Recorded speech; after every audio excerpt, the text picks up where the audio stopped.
एउटा सात्विकी आध्यात्मिकी आध्यात्मिकता भन्नाले त्यहाँ के भोस्, त्यहाँ चाहे हिन्दू बुद्ध चाहे जो पनि सम्प्रदाय का अलग अलग सत्संग चलोस्, ठुल्ठुला महापुरुषहरूलाई बोलाउने, उनीहरूलाई सुन्ने, वहाँ चाहिँ नि राम्रो अनुष्ठानहरू भोस्, त्यो चाहिँ नि दुनियाँको लागि धीरे धीरे आकर्षणको केन्द्र हुन सक्छ।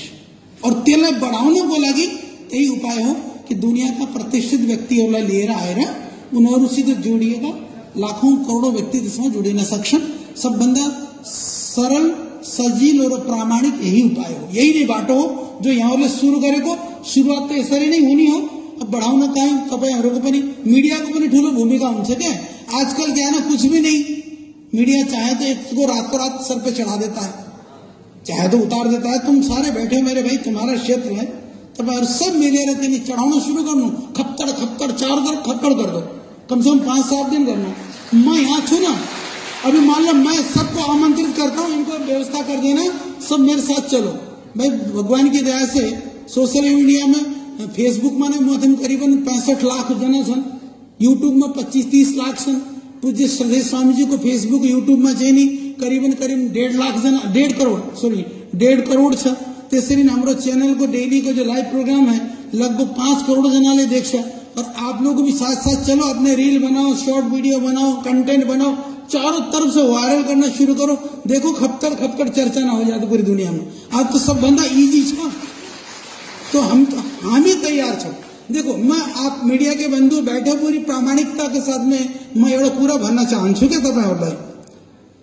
मैले पूज्य स्वामी जी सँग निवेदन गरेँ और आज मैं एउटा कुरा सबै हाम्रो शिक्षक शिक्षिकाहरू जानकारीको लागि पनि, यदि कहिले पनि मैले पूज्य स्वामीजीलाई नेपालको सन्दर्भमा पनि केही पनि भने भने एक पाली पनि अहिलेसम्म ना कहिले भन्नु भएन।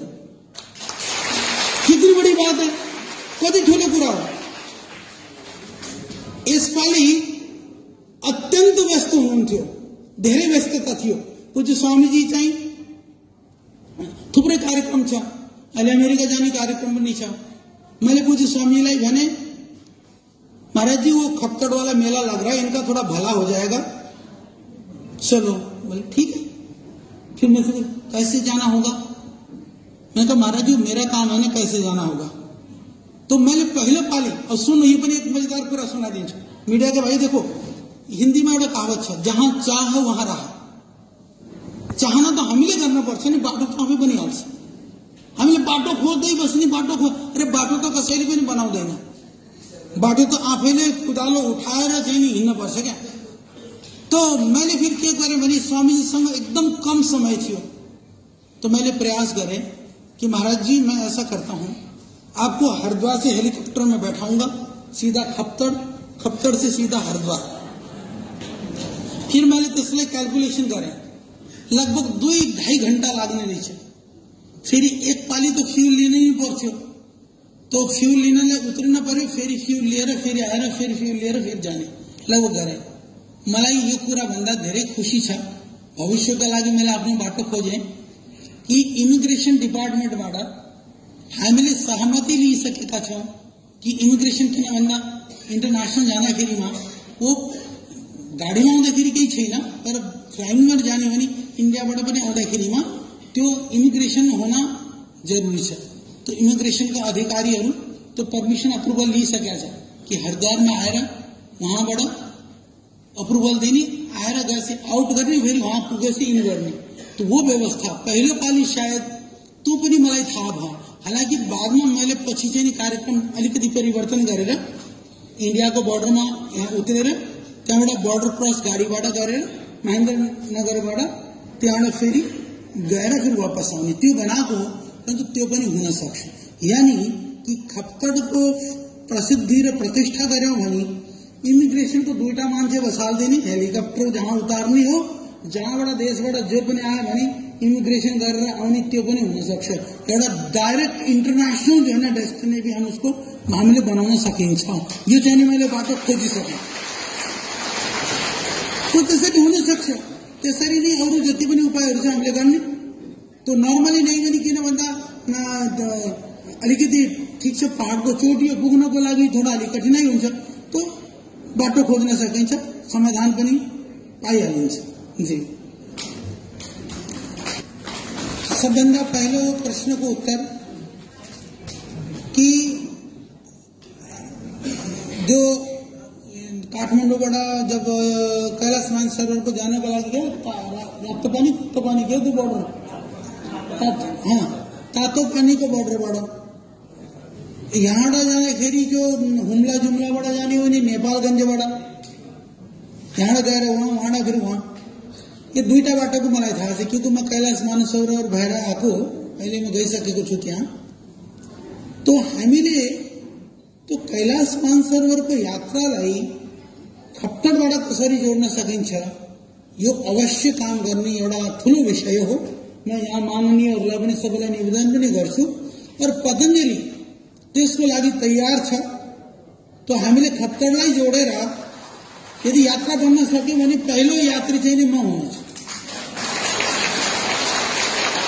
और म एक्लै आउन्न, म आऊँ भने 50-100 जनालाई तो लिएर नै आउँछु होला पक्का।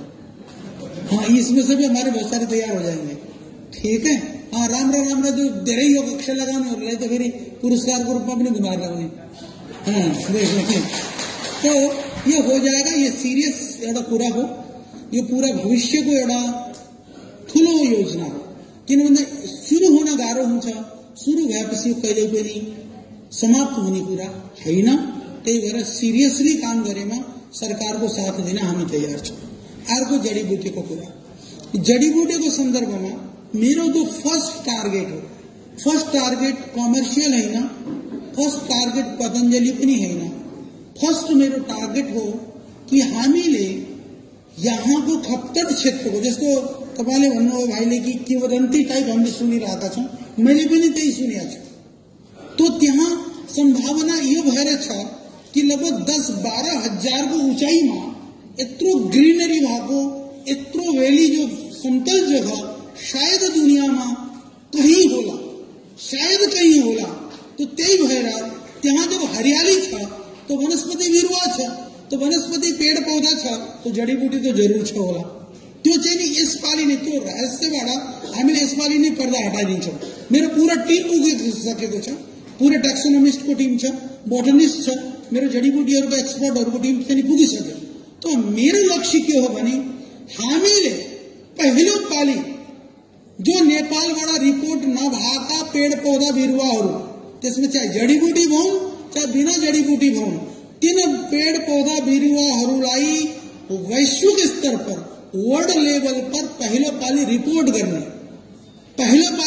गर्ने, यानी नेपाल आमाको खातामा तो दर्ता हुने, तो काम हामीले गर्ने हो। त्यसले नेपालको गौरव, नेपालको संस्कृति, नेपालको वनस्पतिको विविधताको चाहिँ नि वैश्विक स्तर पर मान्छेहरूलाई थाहा होस्। हाम्रो पहिला काम त्यो एडिशनल छ।